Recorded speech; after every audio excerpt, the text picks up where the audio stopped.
Letters for the Last Empire by David Michael Stedman. Thug History Part 1. Rasputin sows his oats.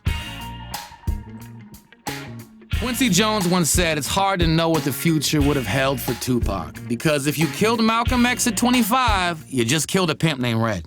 Well, the same can be said for the weirdest motherfucker in history, Rasputin. You kill Rasputin at 28, you just killed a goddamn slut farmer named Randy. No matter how many times I hear this story, it never ceases to weird me the fuck out. The Eastern Orthodox rebel monk orgies, his psychic and healing powers that few can contest, but some can partially explain. He kept doctors in Russia from giving the hemophiliac Prince aspirin. Well played.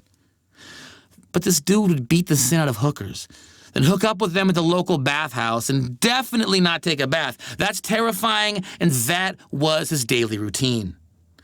Let's move ahead to his first assassination attempt, shall we? His conspirators convince a noseless hooker to stab him on his pleasure vacay to Siberia. This ghost of a woman goes ham, stabbing him over and over in the stomach, reaching into his stomach, yanking out his guts, on the day Franz Ferdinand is assassinated, beginning World War I.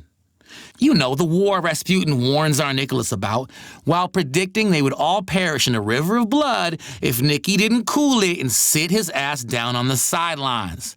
Nailed it. He nailed it. He nailed it. This isn't even 1/1000th of the weirdness of Rasputin. Even when the aristocrats lured Rasputin into a trap, offering to have him bang the evil out of one of their wives, they fed him a feast of cyanide that would kill a few healthy NBA teams and ownership, but it didn't kill him. Nope, he was just feeling good. Find out how hard Rasputin was to kill in the next episode of Learning Some History, because real life is 100 times weirder than fiction. Even that whack-ass YA fiction where they make vampires glitter in the daylight and catch feels. If you inserted Rasputin into Twilight, he would have boned the sin out of every vampire and ridden off on a werewolf. Tell me I'm wrong.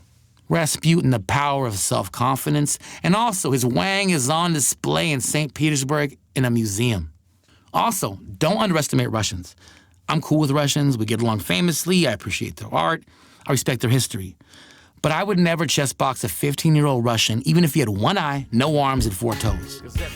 This is Thug History.